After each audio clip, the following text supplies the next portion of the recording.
Welcome to the Poultry Keepers Podcast, where we bring you trustworthy poultry information to help you and your birds succeed. In today's episode, Jeff, Carey, and Rip conclude their discussion on coop design secrets.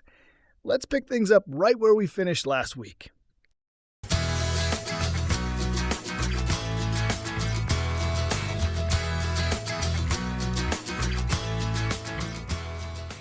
What about insulation, Jeff?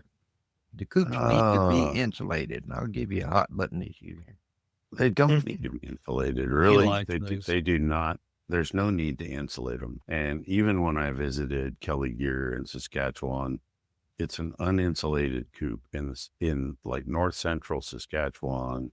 So seeing like minus 30 degrees is still not an issue for the birds. If you have bedding on the ground, if you have enough bedding on the ground to keep their feet insulated, and you've got a good roost bar for them to get up off the ground at night, okay, they can tolerate it. These people that drive me crazy thinking that, oh my God, it's going to be 40 degrees. I got to do something for my chickens. No, just keep their feet dry and give them a happy place to sleep and they'll be fine. Okay. I saw one today. I saw a comment where someone had said they went outside and their chickens were shivering. They could tell it. So they went and bought them a heater. I was like, you're following your rules. Okay. Yeah. The only thing that I've got heated right now is I have some baby pigs and I got a way for them to stay warm. Most of theirs though is the bedding and the mama. But they don't need a heater either. Not in your climate. We saw in the 20s the other day. Yeah, they're still fun. Don't worry. They know how to stay warm. It's part of their instinct. I've seen wild hogs down here with pigs in cold winter months, and you see little 2 or 3 day old pigs when the temperature would be 25 to 30 degrees and just running around just fat and happy. Okay, I'll get rid of it. And you said the right word. So a sow's milk, and we're not talking about pig, but a pig's milk, right, is very high in fat and very high in energy. And so that's what helps them get through it then. As long as that piglet, it's got the energy to do it. Okay. Really, if you were in total confinement and you were a little sparse on bedding, you could put a heat lamp in the corner for them in a protected area. And I have so much bedding that I had to raise the heat up just to make sure that the bedding didn't catch on fire. Yeah. They don't need it. It was going to get in the 20s, so I didn't know now they're a week old. I love Rob Guerin's comment. I guess I need some pig milk for myself this winter. Well, I don't know where you get it. I don't know anybody milking a pig, but no, it'll do it. Hey, look, people do everything these days. I know. You can milk an almond, right? Why can't you milk a pig? There you go. Yeah. Sue Dobson said she rigs her pop doors so they pull open from the outside. Yeah, that would make a lot of sense. Which you don't want to have to goes back go to in that there. work smarter, not harder. Speaking of, I saw some pictures that she sent me where she had finished her coops up after she got the Livestock Conservancy grant. And they look nice. They're nice and tall. She did that, and they look really good. They're top notch. Jeff, what about floor construction? What's your thoughts there? And I know it's going to vary from geographic location to geographic location. Personally, I would never have a solid floor. I'll tell you what, with the modern poultry flooring, the way they've designed the plastic flooring with the openings in it, that would be the only way I'd go. Yeah, I saw a lawyer voting for me to milk pigs, but that's all right. Jeff, that flooring is not that expensive. It's not. And the longevity of it is amazing, right? I can show you poultry houses with floor in it for 20 years. So it's built for it, right? And there's multiple different kinds. You can get stuff that snaps together. It makes a floor. You put it over a 2x4 frame, then it can drop out. So you can actually have a catch pan for the droppings underneath. Clean out a lot easier as well. When you want to clean it, hitting that with a pressure washer soap and water, you're not going to worry about rotting or anything else. Now, if you don't want to do like the PVC, the plastic flooring, I get it. So I would always use pine flooring. I like a softwood, and usually I would use 1x1s and leave a 3/4 inch gap between them. And birds had really good footing. It also helps, believe it or not, a little bit with ventilation, so you don't get that bad air trapped in there. But the old-fashioned style before the fancy plastic poultry flooring would have been wood slatting, generally pine, and like a 1x1, and spaced appropriately so the birds can tramp through it, right? And then you could go in there with a scraper periodically, knock off the high spots, but you're going to be replacing wood somewhat frequently, right? It's going to be 3 to 5 years probably before the urine and the manure or whatever, but before you're going to have to think about replacing some of it. So I was having some problems in one of the areas where I had pens. Every time it rained, it would flood, and it didn't care. Like how much sand I mixed in there, how much peat moss I mixed in there. It would be a mess. And I really hated my birds standing in it. I hated my birds having to stay on the roost to avoid it. So I got a couple of pieces of that stuff and made it to where they have a 2-foot by 5-foot section, which these pens are 5 foot wide. So it comes out 2 feet where the birds can get there. They can walk around, they can roost on it, whatever they want to do, but they're out of the muck when it happens. And they seem to really like it. I cannot stress enough how important their dry feet, keeping their feet dry, even in the summertime, even when it is spring, fall, whatever, and muddy, they got to have a place they can go, because that moisture, just like our skin, if you get your hands in water or moist for too long, or your feet in water or moist too long, it softens the skin. It's just given me a prime opportunity for some type of injury to allow bumblefoot to catch up and get in there. So just keep their feet dry. We talked around ventilation a little bit, but Jeff, give us your quick rundown on ventilation. I know we want to do it because of the moisture and the ammonia buildup, but where do you place the vents? Bring air in to take air out? I always place the vents up in the peak because I don't want air moving directly where the bird is, right? So I'm positioning them above where the bird will either be roosting, whatever, wherever the bird's living. I want it a good 2 to 3 feet above them. And I wish more people would invest. Not everybody has electric, but I wish they'd invest in a $100 bathroom exhaust fan for the one end and put it on a timer so it runs 5 or 6 times a day. Calculate your cubic feet, right? And figure out how long it needs to run. The fan will tell you if it's 100 CFM or whatever it is. It'll have a rating on it. And then you need to have an inlet vent and you need to have an exhaust. So you use the bathroom fan as the exhaust and then set it up on an automatic timer to run. And you should have a 100% air exchange every 6 times a day, about every 4 hours. But it's most critical, actually, like if you're putting it in the roosting area, because in the run, they're going to be mostly wire and open air. So I'm not worried about there, but where they're roosting, confined space, roost nest boxes, things like that, I need to get that air exchanged. And if people are paying attention, there's a lot of manure underneath that roost. You know, that seems to be their favorite place right when they wake up in the morning. They're going to dump out, get a fresh start. That's where it was for my birds anyway. 70 to 80% of the manure that was deposited in a day was under the roost. So if you're doing roost bars, you know, that should be your heavy spacing. Now, if you're a morning feeder versus an afternoon, that may not be true.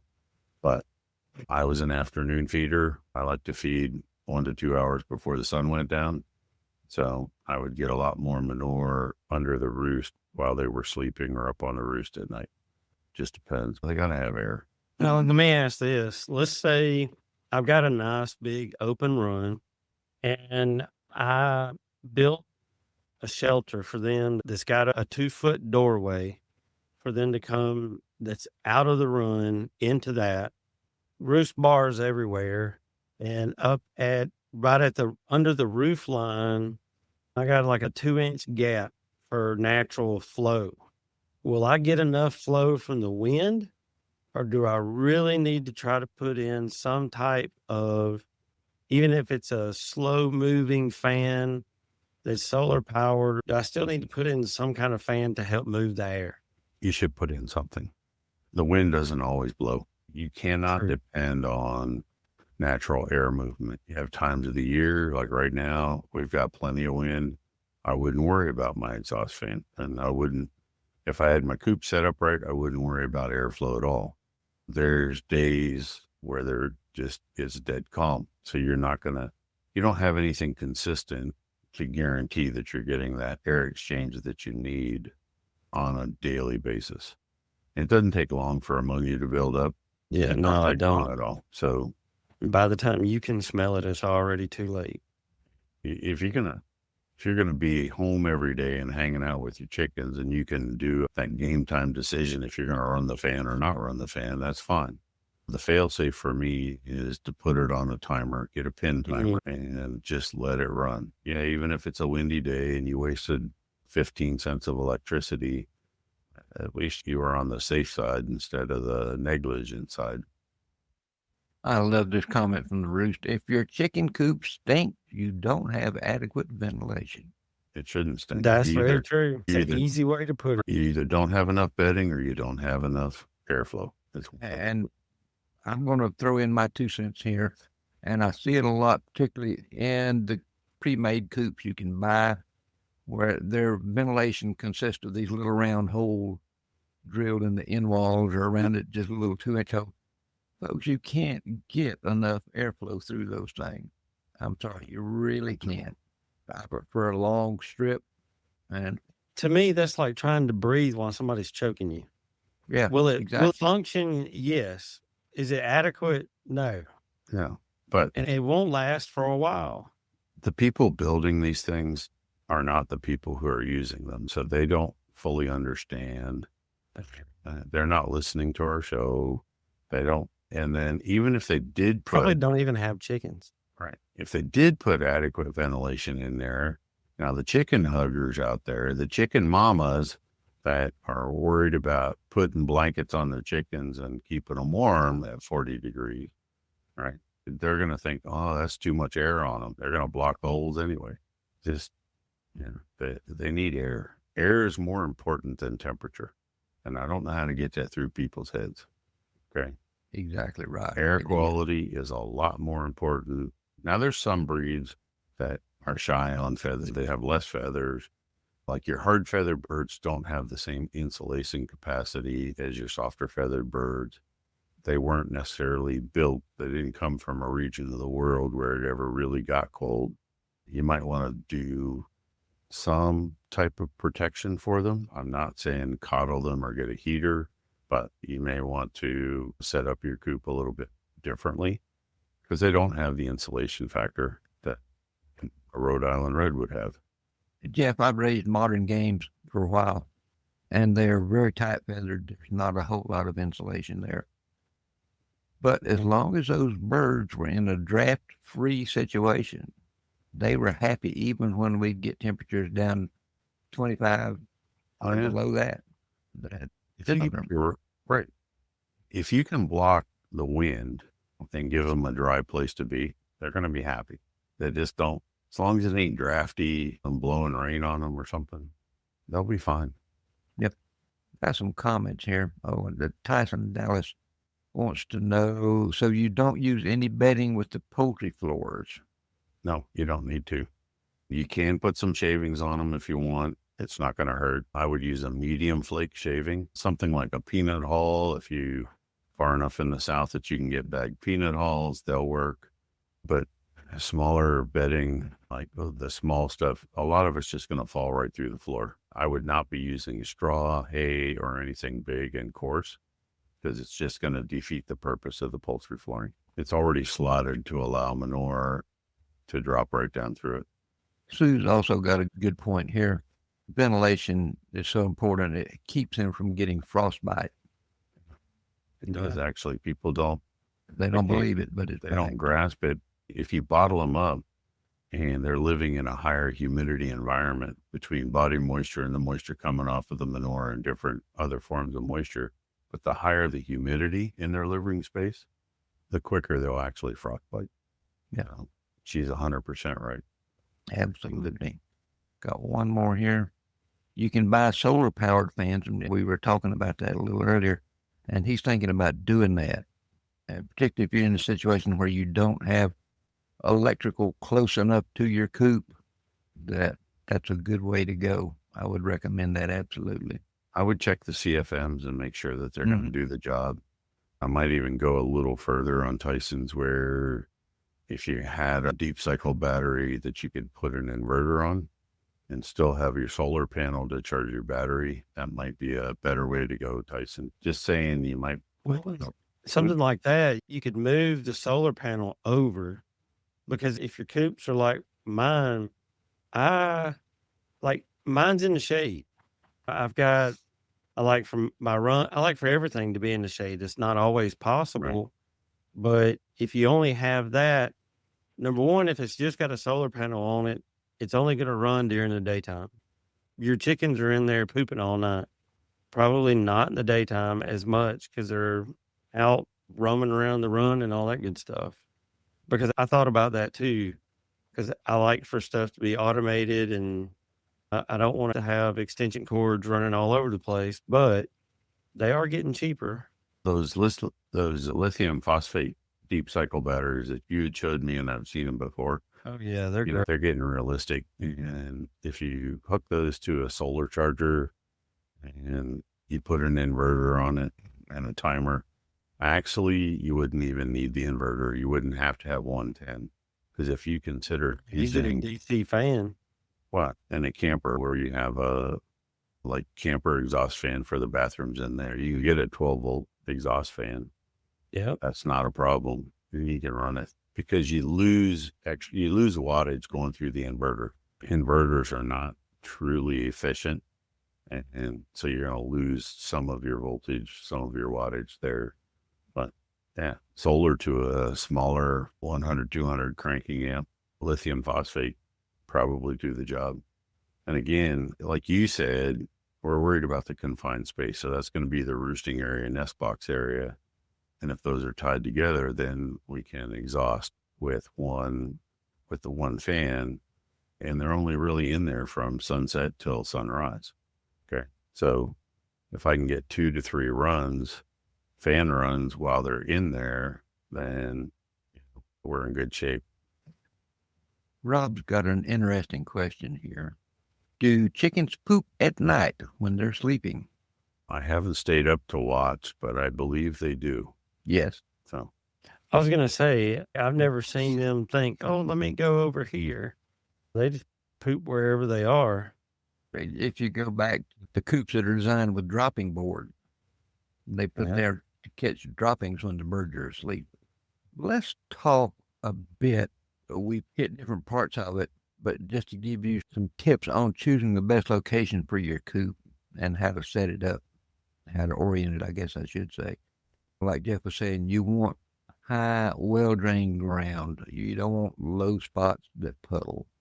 That just breeds disease when it happens. Stresses them out. Yep.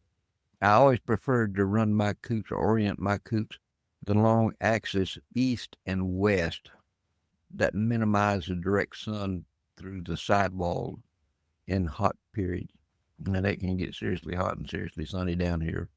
And that was always helpful. And like Carey said, he likes shade. Shade helps more than the winter sun in many regions. Birds tolerate cold better than heat, and that's something we were just talking about. They can handle a lot more cold weather than you think. You want your coop within good proximity to water, because otherwise you're going to be toting water in buckets or whatever, and that gets to be a real pain. And if at all possible, you want to have it close to electricity, because if you're running a fan, it's easy to connect to electricity. If you're lighting your coop during the winter for egg production or whatever reason, it's just electricity is a good thing to have handy. And something to keep in mind about predators and a coop. If you haven't had problems with predators yet, just be patient. You will. Yeah. And you want to think about maybe burying hardware cloth apron around the coop, keep the critters from scratching in and digging in. And you can check, and there's a resource in something I'm going to tell you about in a minute to help you. But you can check with your state wildlife agency about tips on how to deal with predators. Back when I worked with the Game and Fish Commission, we used to get those questions a lot. And your local game and wildlife folks, you may know what you have in your yard, but they know what's in the area, period, for the state. Exactly. So they can give you ideas not only for the raccoons that you've caught, but the other items that you may find. Because once you get rid of one predator, it's only time before something else comes to replace it. Anymore where we're living, you're going to see them all. Right. Yeah. Eventually, you raise chickens long enough, you're going to see everything. Everything from mice, rats, all the way up to coyotes, neighbors' dogs, you name it. Right. It's just. I actually had a coyote get close. I've heard them in the distance for many years. I had one get really close a couple of weeks ago. That coyote is no longer with us. My dogs earned their bags of feed, and I'll just leave it at that. Another thing about predators, folks I'm not going to say this is a blanket. A lot of folks don't stop to consider aerial predators, hawks, owls, eagles. They can wreak havoc from chicken flock. Yes, they can. And your state fish and wildlife agency can help you deal with that. And you can't kill them and you can't trap them or anything like that, but they can help you deal with those issues. So they're a really good resource. And Rip's talking from his law enforcement days of working for the Fish and Game Commission. And good old rednecks like me, shoot, shovel, and shut up. You don't talk about it. Lead poisoning is universal. It works for everything. But, I didn't say that. You don't want to be on the wrong side of the visit. And I didn't say I did. I'm just saying I know. What's mine is mine. And if you start getting in the wrong place, don't monkey with it. Yep. Carey, here's a good, I'm going to throw something at you here because I know you deal in them. A DIY build of a coop or a ready-made coop, which do you think is better and why? There's two sides to look at that. Number one, if you trust your carpentry skills and have $1,000 worth of tools, and you may be, time. Yeah, that's one thing that you really can't buy. If you have a lot of that, then building them yourself would be more cost efficient. However, there's companies out there, like I represent one, and I not only resell their product, but I have quite a few of them in my yard. And for me, when I first started going that route, it was a one and done. Because when I put a bird, you get a quality one of those, you put a bird in it, I didn't have to worry about coyotes or anything because things built like a brick hen house. Built like Fort. Yeah. And I didn't have to worry about it. And it 20, 30 minutes to put it together. Literally, it took me longer to figure out how to unfold the tarp that went on the top. And I say tarp, the thing is like 20 mils thick or something ridiculous. At one point, I had one of the 4-inch concrete cap blocks actually fall from being flown in the wind and land on one, and it busted 3 stitches. So it's a little more than just a tarp. It's high quality, but even with that thing still got chickens in it now, almost a year later, not even problems. And so spending the money for something like that when you don't have time, don't have tools, or you're not somebody that's handy with tools, if you did have them, then I would definitely go that route. If you think you need chicken wire to put together pens, then I would go that route, because chicken wire is not the answer. Chicken wire keeps the chickens in, but it also lets everything else in. Yep. It's where your time is, where your skill set is, and what you have available.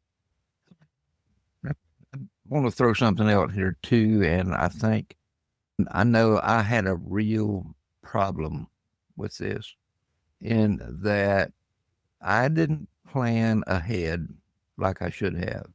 When I was first started out, okay, I had started out with a couple of trios of Wyandotte Bantams, and pretty soon the next thing I was spending most all of my spare time building coops. So if you build for the future, take all that into consideration. Your farm size may be small now, but it may be large in a year or two. And you want to be sure to add plenty of vent capacity when you're doing construction just for that reason.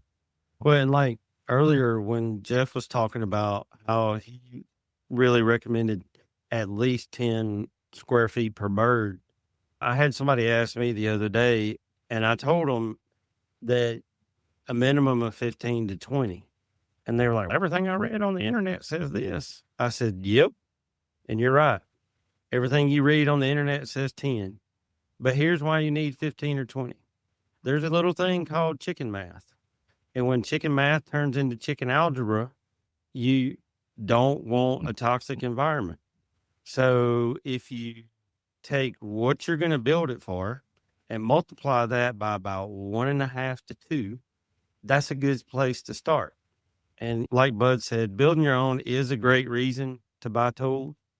If any guy ever or gal needed a reason to buy those tools. But if you don't know how to safely operate them, go with the built one. Yep, absolutely. Absolutely. Because you can't take care of your chickens walking around like this. You can't fill the breast right. You can't check the keels. It's just not the same. Hey, guys, that gets us down to the end of our outline here. But Jeff, you have anything else you want to add to what we've already been talking about? I was going to reiterate, and Sue did here, should build bigger than you need because of the chicken math thing. When you go through, people open up that workbook that you provided on the group, right? And they start figuring it out, right? Inevitably, a chicken person lies to themselves. They're in a state of denial. They say, I'm going to have 8 chickens and 8 chickens only. I guarantee that 8 turns into 10 and 10 turns into 12. And before you know it, you got 20. Just like always build bigger than you need. I was going to say, and add on to what Carey was saying, rule of thumb is give yourself an extra 25 to 50% over and above what you thought you were going to need. Absolutely. It's easier to overbuild it and make it too big the first time and not need it than it is to go back and rebuild it to make it the size you ended up being. So they won't complain about having too much room. They will not. No. They will not. But they may cause problems if they don't. Carey, you got anything you want to chip in there? No, that was the main things. Okay. And I do have some, but it's part of, people are going to have to tune in a couple of weeks to get that part of it. Yeah. Because I've been building and adding myself, and there's a lot of things that I wondered about that we had talked about, and part of this may be my fault for this series of show, but I feel like there's a lot of people that are at a stage in life where they either want to get a couple or a couple. Rob's reaffirming, what we were just saying. His wife said 15 and he don't even know how many he has. So Mine told me that mine told me I could get a few because eggs were expensive. It worked. Yeah. I just started to say, whatever worked. Yeah. Hey, folks, we appreciate you joining us tonight for this Poultry Keepers Live. we have created a work based around this session we have done tonight, and it has some calculations in there that you can use to make sure you've got enough square feet, to make sure you've got enough square inches of ventilation and all that good stuff. There's also a page in there that lists some of the references I came across in putting the show together. So if you want a copy, you can get it free by going to the Poultry Keepers 360 Facebook group in the file section, and you can download your copy or more than one copy. And please, if you enjoyed the show today, we'd encourage you to subscribe to it on YouTube, and you can set your notifications. You'll get notified every time we do a show. That concludes this episode of the Poultry Keepers Podcast. What was your biggest takeaway from this show? Drop a comment and let us know. Have you ever found yourself saying, I wish I had known this before setting up my coop? Be sure to join us next Tuesday when we'll be talking about 5 coop setup secrets that will give you a neat, clean, bird-friendly coop that will keep your birds happy, healthy, and productive. Until then, keep learning, keep improving, and keep enjoying the birds you love.